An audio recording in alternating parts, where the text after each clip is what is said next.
तो बेसिकली आज हम अपने प्रैक्टिस क्वेश्चंस जो दिए उनके सॉल्यूशंस को डिस्कस करने वाले हैं। हमारा फर्स्ट क्वेश्चन है कि प्रूव है। बेसिकली आपको फंक्शन दिया हुआ है t⁻⁴ im phi।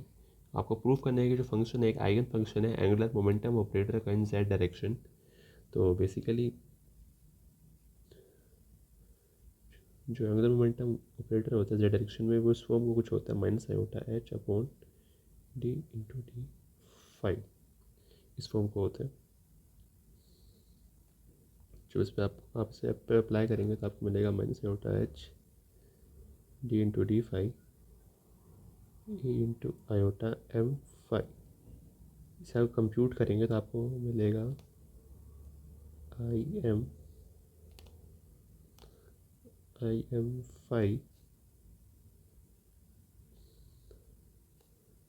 और ये आ गया आपका f वापस। तो आप यहाँ देख सकते हैं कि आपने जब इसको ऑपरेटर को इस पर ऑपरेट किया तो आपको फंक्शन वापस मिल गया मल्टीप्लाई में उसकी आइगन वैल्यू। तो इंडिकेट आपने प्रूफ कर दिया कि ये इसका एक आइगन फंक्शन है। अब सेकंड क्वेश्चन को अगर आप देखेंगे तो इसमें है सेकंड क्वेश्चन के ए पार्ट में आपको वेव फंक्शन की वैल्यूज़ लिखनी है। तो पहला है particle in the 3D box. तो particle in the 3D box का जो वेव फंक्शन होता है, ध्यान रखिएगा कि जो वेव फंक्शन है उसको हम लिख सकते हैं eigen function into its phase factor. तो वेव फंक्शन को जो वेव फंक्शन होगा वो एक्स वाई जेड और टी पे डिपेंड करेगा। उसको आप लिख सकते हैं 2/lx sine nx/x/lx into 2/ly sine ny/y/ly 2/lz into sine nz into pi z/lz multiply में फेस फैक्टर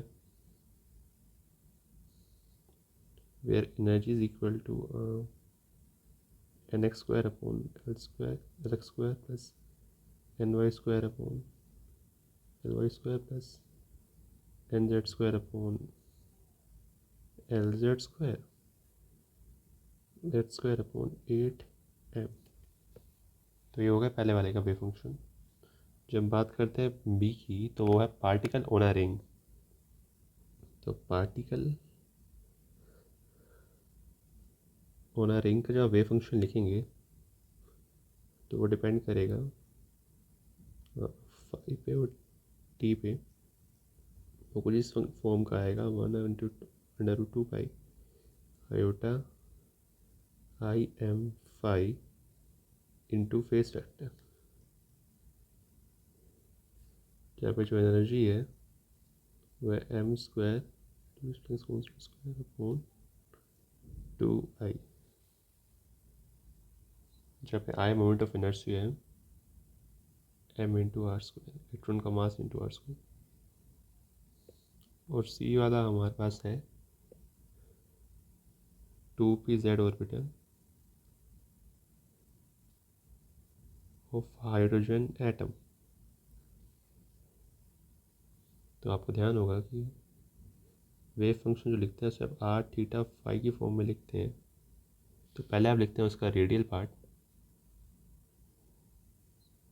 r21, उसका लिखते हैं उसका हार्मोनिक पार्ट 1/0 जो कि थीटा फाई पर डिपेंड करेगा इंटू इट्स फेस फैक्टर।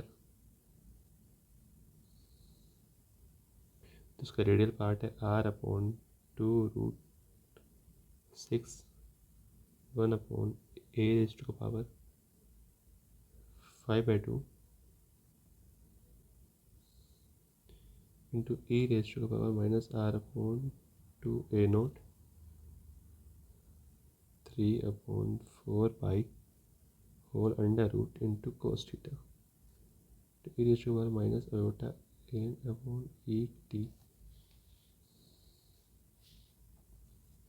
जहाँ इसकी एनर्जी होगी E naught upon n square, जहाँ पे एन की वैल्यू क्योंकि हमारे पास है 2, तो ये बन जाएगा ई नोट अपॉन 4, जहाँ पे ई नोट की वैल्यू 13.6 इलेक्ट्रॉन वोल्ट है। ऐसे ही इसमें जो थर्ड और फोर्थ क्वेश्चन है वो बेसिकली ग्राफ प्लॉटिंग के ऊपर है, तो उनको मैं बाद में डिस्कस करूँगा लास्ट में। उससे पहले मैं क्वेश्चन नंबर 5 डिस्कस करने वाला हूँ।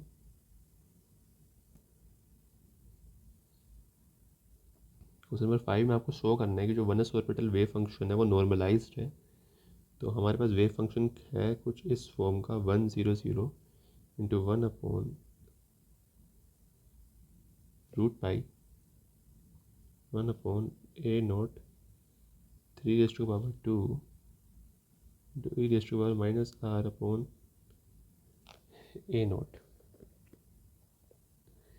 तो इसको नॉर्मलाइज शो करने के लिए आपको शो करना पड़ेगा कि इसका जो स्क्वायर है, जो इसको आप पूरे के पूरे वॉल्यूम एलिमेंट के साथ इंटीग्रेट करेंगे ओवरऑल स्पेस 0 से इन्फिनिटी, तो ये मस्ट भी 1 आना चाहिए। तो हम क्या करते हैं, इसके आगे की जो क्वांटिटी है इसे लेट इट टू बी के। अब मैंने ऐसे क्यों किया मैं बाद में समझा जाएगा। तो जब इसमें आप पुट करेंगे तो आपको मिलेगा बाहर के स्क्वायर जो कि कांस्टेंट है 4π, आपको इंटीग्रल के अंदर मिलेगा 4π e⁻⁻² अपॉन ए नोट r² dr। अब इसे कंप्यूट करने के लिए हम बेसिकली एक फंक्शन का हमारे पास गिवन है क्वेश्चन में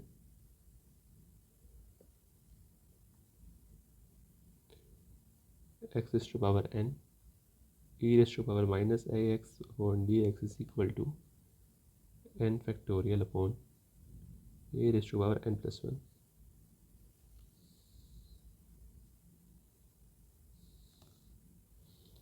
4π² 2 फैक्टोरियल अपॉन 3। और इस केस में हमारी जो ए की वैल्यू है वो हमारे पास है 2⁻a नोट। अब इसमें अगर आप के की वैल्यू सब्स्टिट्यूट करेंगे तो हमारे पास के की वैल्यू जो थी सब्स्टिट्यूट करने में हमारे पास आ गया।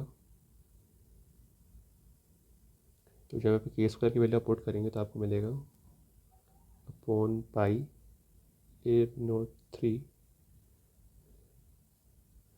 यहाँ पे 2, यहाँ पे 8 a⁻³ ये इससे कटो ये और ये, तो टोटल आपके पास आ गया 1।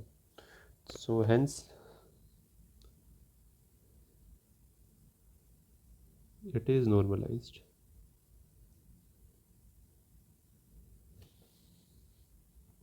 अब सेकंड पार्ट में इसमें जो सेकंड पार्ट है वो कह रहा है calculate the average distance and most probable distance of the electron from nucleus in the first orbital of a hydrogen atom.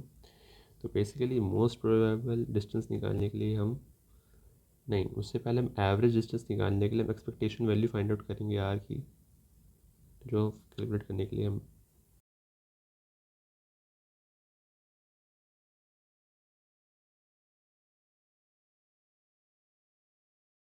उससे पहले हम मोस्ट प्रोबेबल डिस्टेंस को वर्कआउट करेंगे।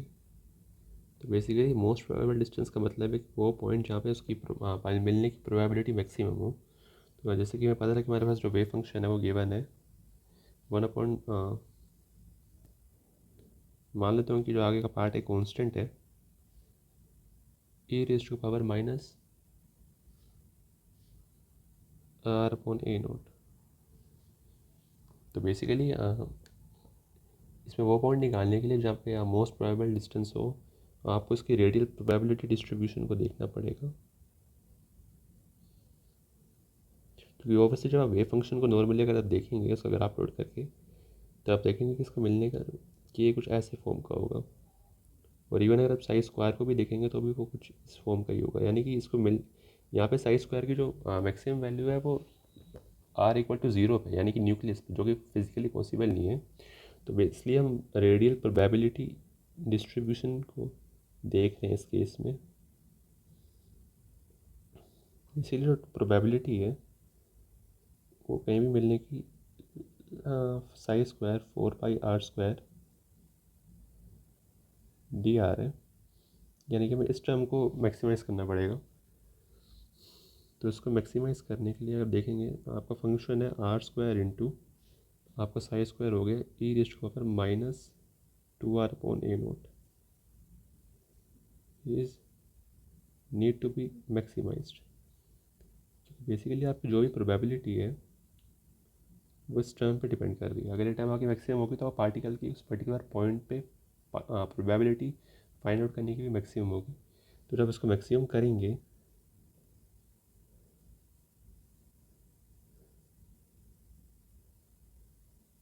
तो आपको मिलेगा 2r e⁻²r/a0 माइनस 2/a0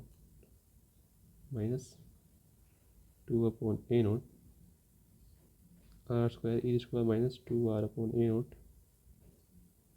इन फैक्टर्स को 2r को कॉमन ले लीजिए,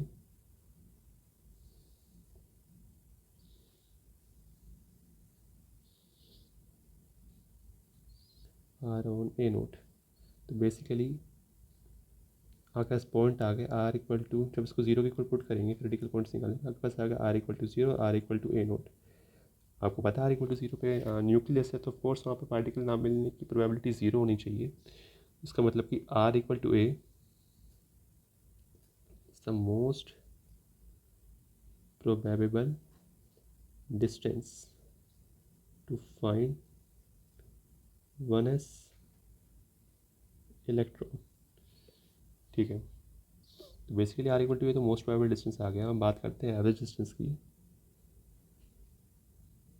तो बेसिकली एवरेज डिस्टेंस वर्कआउट करने के लिए हमें इसकी एवरेज वैल्यू निकालनी पड़ेगी, जो कि निकालने के लिए हम यूज़ करेंगे Sai square position operator times ये इंटू टी टाउ। तो हमने जैसे कि इसमें ये और ये इसको हमने के माना था तो हम लिख सकते हैं k²। हम इसको टर्म को बाहर निकाल लेते हैं r साई स्क्वायर, क्योंकि आपको पता है कि जब पोजीशन ऑपरेटर स्पैक्ट करेगा तो बेसिकली वजह से मल्टीप्लाई होगा। हमारा dt है 4πr² dr। तुम्हारा 4π बाहर आ गया k²।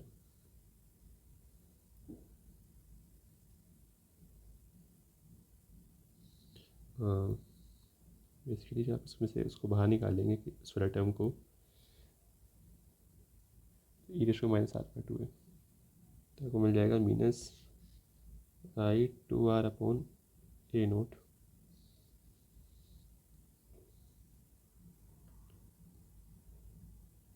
तो यहाँ भी आपके पास आ जाएगा r³ into e⁻²r/a0 dr from 0 to infinity. तो आप इसको जब कंप्यूट करेंगे वो वाली प्रॉपर्टी का यूज़ करके जो यहाँ पे गिवन है तो आपके पास आएगा। तो उसको करने के बाद आपके पास ये टर्म ये आपको ये टर्म मिलेगा। उसमें आप k² की जब वैल्यू पुट आउट करेंगे तो हमारी k² की वैल्यू थी, ठीक है, तो हमारी k² की वैल्यू थी 1/π a0³ 3 फैक्टोरियल हमारा हो गया 6 और ये हमारा 2⁴ हो गया 16 8⁴ 4 π से π देन 3/2 a0। तो ये बेसिकली हमारा आ गया average distance to find electron.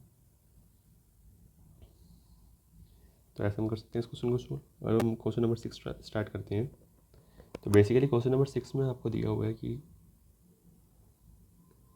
x=0 से x=a पे एक पार्टिकल, इसके बाद पोटेंशियल इन्फिनाइट है, उसके बीच में पार्टिकल कंस्ट्रेंड है। तो उसको क्या समझ गए होंगे कि बेसिकली पार्टिकल इन बॉक्स का हम केस ले रहे हैं 1D में। तो इसका फर्स्ट केस में कह रहा है write the normalised eigen function of the Hamiltonian of this system responding to the fourth lowest energy, no derivation required, just write the normal eigen function. Basically जब वो बात करते हैं आइगन फंक्शन की, तो वो बात कर रहे हैं फाई एक्स की, जो कि अगर हम जनरलाइज केस की बात करें तो एन पाई एक्स अपॉन ए की फॉर्म का होगा। पर वो बात कर रहा है हमारे हमसे कि फोर्थ लोएस्ट एनर्जी की। जब बात करते हैं फोर्थ लोएस्ट एनर्जी की, यानी कि एन इक्वल टू 4 होना चाहिए। तो फोर्थ लोएस्ट एनर्जी के लिए हमारे पास एन इक्वल टू 4 हो गया, तो साइन 4 पाई एक्स अपॉन ए, ये हमारा आइगन फंक्शन आ गया जो हमें चाहिए था। स्केच तो हमारा बी पार्ट कह रहा है कि हमें इस आइगन फंक्शन को स्केच करके दिखाना है। तो बेसिकली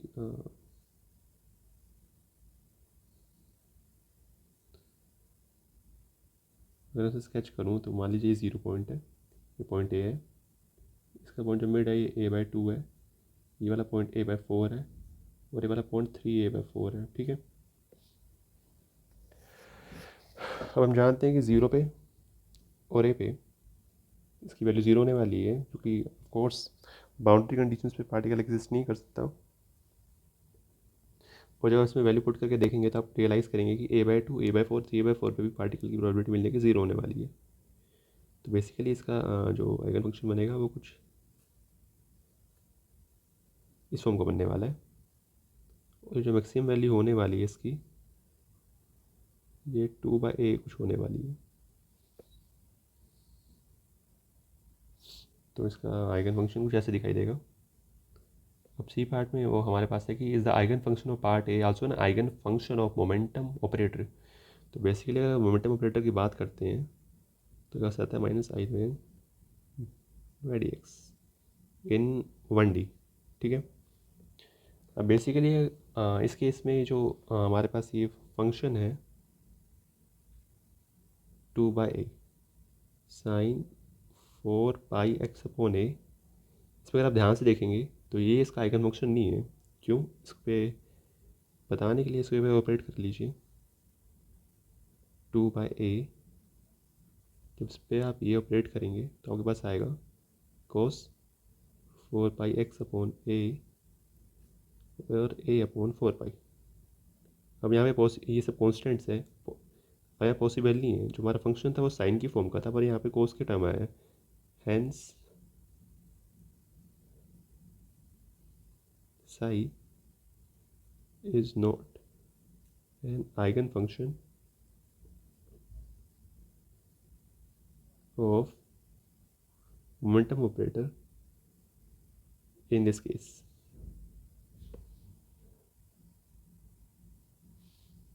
अब हमारा बात डी कह रहा है that we have to find expectation values of potential energy, kinetic energy and total energy। जब बात करते हैं एक्सपेक्टेशन वैल्यू पोटेंशियल एनर्जी की, तो psi square multiple by acting on phi dx from 0 to a। But आपको पता है, पर हमें पता है कि बेसिकली ये कहना चाहता है Sai star into Sai potential से मल्टीप्लाई होकर आपको 0 से इसको a तक इंटीग्रेट करना है। बट जो पोटेंशियल है वो 0 है for x belonging from 0 to a। तो ये पूरा का पूरा इंटीग्रल 0 हो गया, क्योंकि ये टर्म 0 है तो पूरे टर्म्स को मल्टीप्लाई करके सबको 0 बना देगा। तो the expectation value of potential energy is 0। बात करते हैं काइनेटिक एनर्जी ऑपरेटर की, तो बेसिकली इसको कंप्यूट करने के लिए आपको 0 से a Sai star kinetic energy operator on acting on Sai from when you will integrate it you will get minus reduce Planck's constant upon 2m second order partial derivative of respect to psi integrate this whole term from 0 to a। वहाँ पर क्या कर सकते हैं, आपको पता है कि जो आपका 2a है इस साइज से और इस साइज से आने वाला है, जो इन टर्म्स को बाहर ले लीजिए 2/a, इस पर कोई बाहर ले लीजिए minus reduce Planck's constant square up by 2m।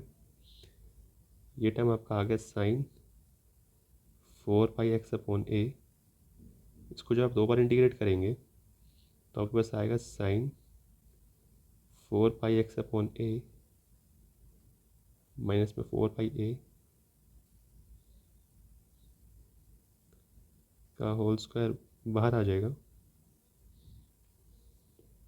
और एक माइनस साइन ही बाहर आएगा जिसको प्लस बना देगा। जब इस टर्म को इंटीग्रेट करेंगे अब 0 से a तो आपको मिलेगा, और हमें यहाँ पे मिल गया reduce Planck's constant upon a m 4 pi upon a whole square, और ये हमारे पास ये अंदर क्वांटिटी है sine square 4 pi x upon a dx। अब यहाँ से यहाँ 2 से मल्टीप्लाई कीजिए, यहाँ से 2 से डिवाइड कीजिए 2m 4 pi a whole square into a। अभी आपका बस आ गया 1 cos 8 pi x upon a। ये पूरा टर्म इंटीग्रेट होगा 0 से a पे, तो ये टर्म आपको मिल जाएगा x minus sine 8 pi x upon a, और ये आ जाएगा 8 अपॉन a पाई। इसमें वैल्यूज आएंगी 0 से a तक। अभी भी मेरा टर्म है, इसमें 0 डालेंगे तो भी 0 बनेगा, जब a डालेंगे तो भी 0 ही बनेगा।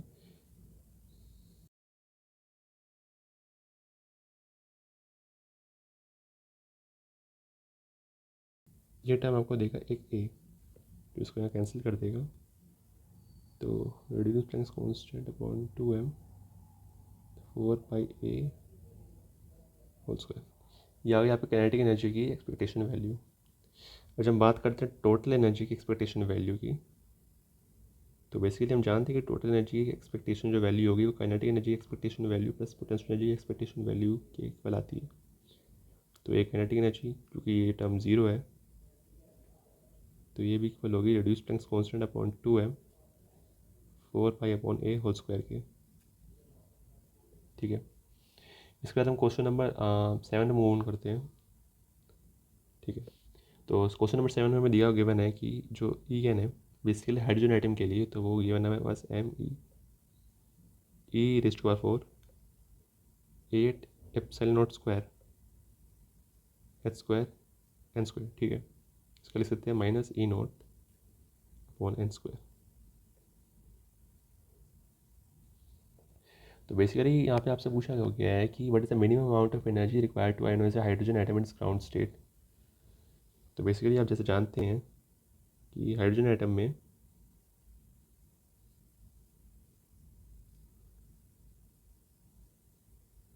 We have a bound state in ground state. इसका मतलब क्या है, ग्राउंड स्टेट का मतलब है कि n=1 के लिए, और बाउंड स्टेट मतलब आपने बाउंडेड स्टेट्स के बारे में पढ़ा होगा, जैसे कि जैसे कोई सैटेलाइट या कोई प्लैनेट किसी बॉडी के अराउंड रिवॉल्व कर रहे हैं, तो उन केसेस में जो उसकी एनर्जी होती है वो नेगेटिव होती है, और जब उसकी एनर्जी को आप ज़ीरो कर देंगे that means that body is free. ठीक है, तो बेसिकली अगर जैसे तो जो n=1 है, तो उसकी जो एनर्जी है हाइड्रोजन आइटम के लिए वो -E0 है। So we have to supply minimum E0 energy to make the electron free। ठीक है, और बेसिकली जो E0 की वैल्यू आप प्लग इन करेंगे तो आपको पता लगेगा कि 13.57 इलेक्ट्रॉन वोल्ट कुछ आएगा, तो इसे आप 13.6 इलेक्ट्रॉन वोल्ट भी कह सकते हैं। अब क्वेश्चन नंबर बी कह रहे हैं कि एक हाइड्रोजन एटम है, उसमें जो एनर्जी है वो -3.4 इलेक्ट्रॉन वोल्ट है, तो आपको उसकी डिजनरेशन निकालनी है। तो बेसिकली एनर्जी होती है -E0n², ये गिवन है -3.4 और ये -13.6 n² है, तो n की वैल्यू आपकी आ गई 2। अगर n की वैल्यू 2 है तो पॉसिबल क्या है 2s और 2p, और 2p में भी क्या क्या पॉसिबल है 2pz 2px और 2py। तो बेसिकली आपकी जो डिजनरेसी है ये 4 की आ गई s p x p y p z की। ठीक है, तो अब वो वाले क्वेश्चन डिस्कस करने वाले हैं जो क्वेश्चन नंबर 3 और 4 थे, जिसमें बेसिकली हमें ग्राफ प्लॉट करना है। बेसिकली इन्हें मैं लास्ट में इसलिए लिया था क्योंकि आपको भी पता है कि ग्राफ प्लॉट करते वक्त आपको थोड़ा सा ध्यान रखना पड़ता है, क्योंकि छोटी सी गलती से भी आपके पूरा आंसर गलत हो सकता है। तो ग्राफ को सफाई से प्लॉट करना ज़रूरी है बहुत ज़्यादा। तो बेसिकली इसमें आपको बोला गया कि आपको प्लॉट करना है, पहले कि आपको प्लॉट करना है r square radial part square को 1:2s हाइड्रोजन एटम के लिए सेम ग्राफ पे, और ग्राफ को देख के आपको कंपेयर करना है most probable distance of finding the electron nucleus for both orbitals. तो बेसिकली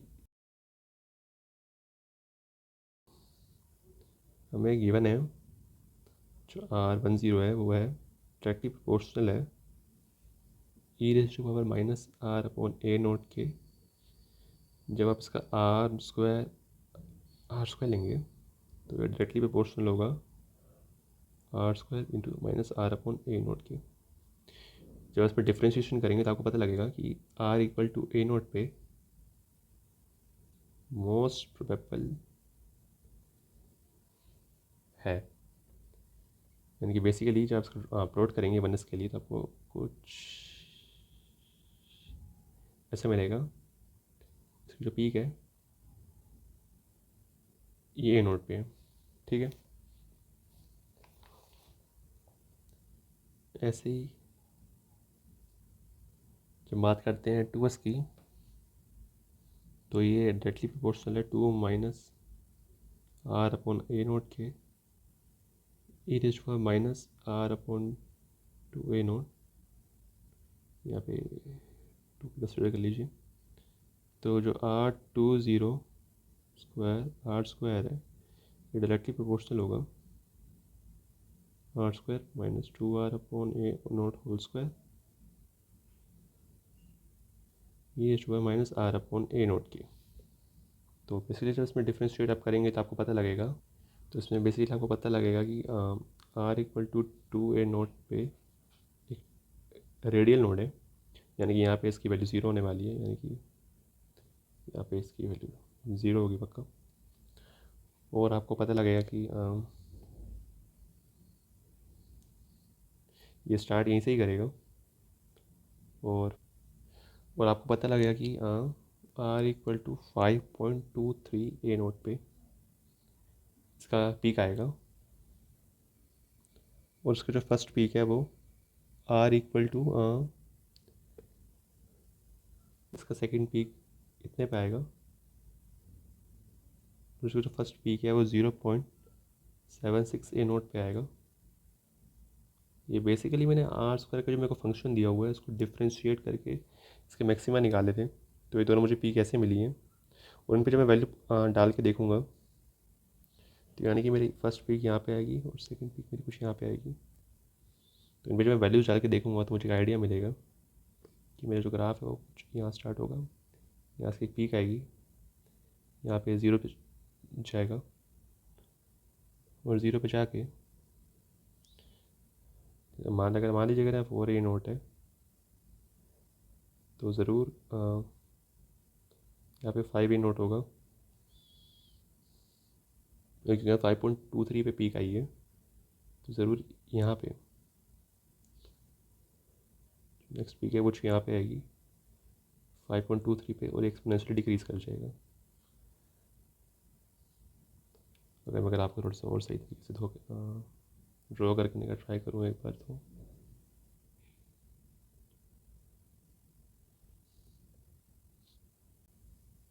देखिए यहाँ पे पीक आएगी और यहाँ पे आएगी।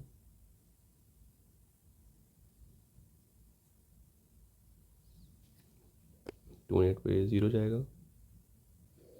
और उसके बाद यहाँ पहुँच के ये लंबी पीक लेगा 5.23 पे आगे और एक्सपोनेंशियली डिक्रीज़ कर जाएगा। ऐसे कुछ होगा, वही रेट इसका होगा। ऐसे सिमिलरली जब आप क्वेश्चन नंबर 4 ट्राई करेंगे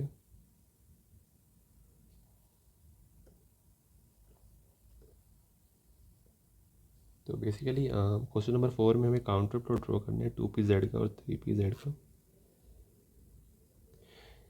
यहाँ बेसिकली आपको लिखा हुआ है कि आपको प्लॉट करना है 2p-z और 3p-z hydrogen atomic orbital wave functions and there corresponding probability densities पर। आपको पता है कि 2p-z और 3p-z में उनकी जो प्रोबेबिलिटी डेंसिटी अगर आप प्लॉट करेंगे या फिर उनका नॉर्मली वेव फंक्शन को प्लॉट करेंगे तो उनमें शेप्स में ज़्यादा डिफरेंस नहीं आता। बेसिकली जो नेगेटिव साइन है वो प्लस हो जाता है। तो इसको जब आगे हम प्लॉट करेंगे तो ये कुछ ऐसे दिखाई देगा। तो बेसिकली इसको मैं फिर अभी फेस के लिए प्लॉट कर रहा हूँ। ये कुछ 2p-z के लिए कुछ ऐसा दिखाई देगा। मान लीजिए कि z एक्सिस है, ये बेसिकली मेरी xy प्लेन है।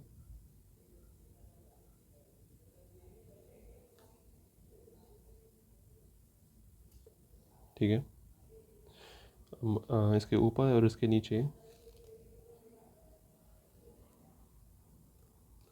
बेसिकली कुछ लॉब्स लाई करेंगे।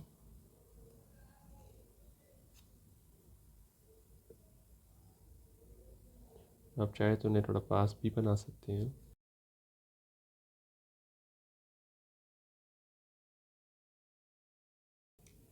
और बेसिकली इनके यहाँ पे इस पॉइंट पे पार्टिकल को फाइंड आउट करने की प्रोबेबिलिटी मैक्सिमम होगी। और ये पॉइंट यहाँ से सेंटर से एक्जैक्टली 2a0 की दूरी पे होगा। इसे 2a0 निकालने के लिए आप बेसिकली वेव फंक्शन को लेके डिफ्रेंशिएट करके निकाल सकते हैं। और ये वाला लोब आपका प्लस होगा, ये वाला लोब आपका माइनस होगा, क्योंकि अगर आप वेव फंक्शन को ध्यान से देखेंगे तो उसमें आपको आर कोस थीटा टर्म दिया हुआ है और e raised to power minus r upon 3a0 है। तो ये आर कोस थीटा आपका जेड होता है, e raised to power minus 3 upon r upon 3a0। तो आपका जो जेड का साइन होगा बेसिकली वो बताएगा कि ये वाला लोब प्लस है और ये वाला माइनस है। और बाकी आपका ऐसी इलेक्ट्रॉन को मिलने की प्रोबेबिलिटीज़ है जो कि रेडियल डिस्टेंस के साथ डिक्रीज़ होती जाएगी। यहाँ पे आगे मैक्सिमम अटेन करेगी, उसके बाद डिक्रीज़ करती जाएगी। इसके आप बाहर भी प्रोबेबिलिटीज़ को दिखा सकते हैं।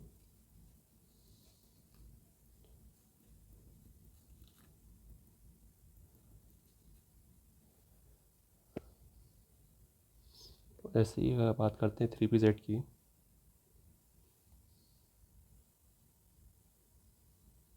तो 3p-z को देखने में ऐसा होगा कि तो बेसिकली जब 3p-z के यहाँ वेव फंक्शन को ध्यान से देखेंगे तो आपको पता लगेगा कि इसमें मैं 3p-z का एक नीचे कंसिडर करता हूँ wave function.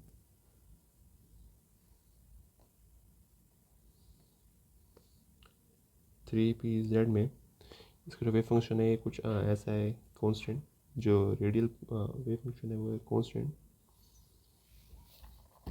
Into 6 minus r upon a0 r upon a0 e to power minus r upon 3a0 cos theta. तो बेसिकली जब इसको ध्यान से आप देखेंगे कि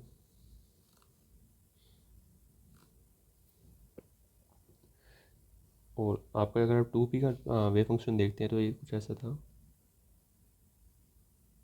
कांस्टेंट यानी constant different constant into r upon a0 इसको a r upon 2a0 cos five. तो बेसिकली यहाँ पे आपका अगर आप साई स्क्वायर नहीं, अगर आप यहाँ पे सिर्फ डायरेक्टली वेव फंक्शन को प्लॉट करने वाले हैं तो आप देख सकते हैं कि यहाँ पे आर इक्वल टू 6a0 पे एक रेडियल नोड आएगी, आर इक्वल टू 0 यहाँ पे 0 होगा तो साई की वैल्यू भी 0 होगी, जो फर्स्ट वाले केस में भी था। बट इस केस में बस डिफरेंट ये है कि यहाँ पे आर इक्वल टू 6a0 पे एक रेडियल नोड आएगी। बाकी ये भी पिछले वाले केस की तरह ही है।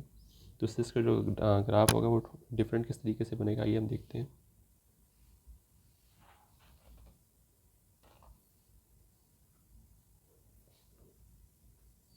तो बेसिकली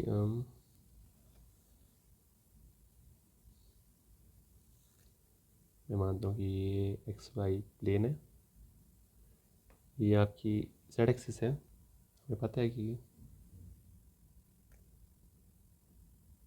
पर्टिकुलर एक वैल्यू पे 6a0 पे हमारे पास रेडियल नोड आने वाली है। तो ये 6a0 हो गया जहाँ पार्टिकल को मिलने की यहाँ प्रोबेबिलिटी 0 है। और अगर आप वेव फंक्शन को क्या कहते हैं डिफ्रेंशिएट करके देखेंगे तो आपको पता लगेगा कि इसके दो क्रिटिकल पॉइंट्स आएंगे, और वो दो क्रिटिकल पॉइंट्स होंगे r इक्वल टू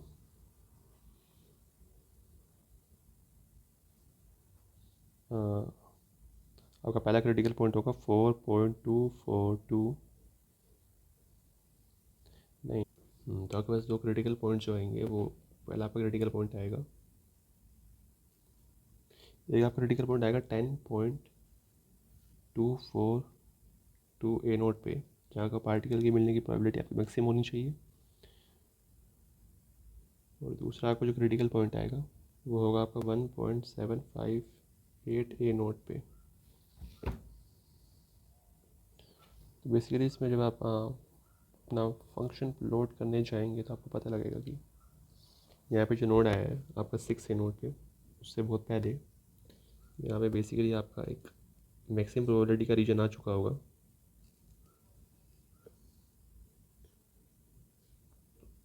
और ऐसे यहाँ पे प्रोबेबिलिटी डिक्रीज़ करती जाएगी, और उसके बाद आपका 10.242 पे, जैसे ये 6 था, ये 6 है, तो अगर यहाँ पे तो ये कैसे ये 12 है, तो यहाँ पे 10 हो गया। तो एक यहाँ पे पार्टिकल को मिलने की प्रोबेबिलिटी आपकी मैक्सिमम है। तो मैं अगर यहाँ पे ड्रॉ करता हूँ तो बेसिकली कुछ ऐसा आपको दिखाई देगा।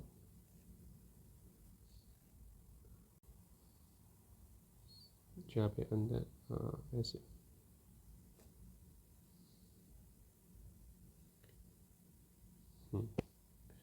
तो ये आपका 3p z ऑर्बिटल हो गया।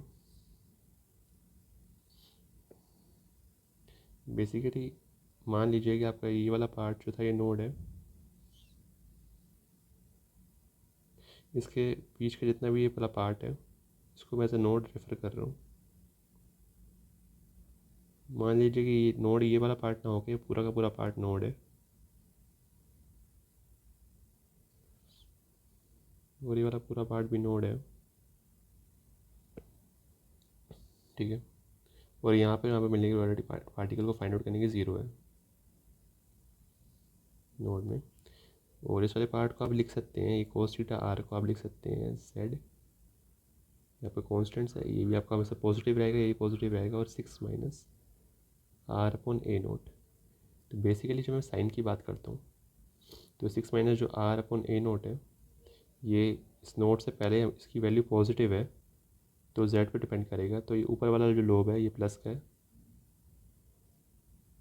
जो नीचे वाला लोब है माइनस का है। इसके बाहर ही वाला जो लोब है ये माइनस का है, और जो नीचे वाला लोब है प्लस का है। तो सब साइन डिटरमाइन कर सकते हैं। ओके, तो हमने आज का अपना असाइनमेंट जो जितने भी प्रैक्टिस क्वेश्चन थे जैसे डिस्कस कर लिए। अगर आपको कोई भी डाउट हो तो प्लीज़ कमेंट में लिखिए।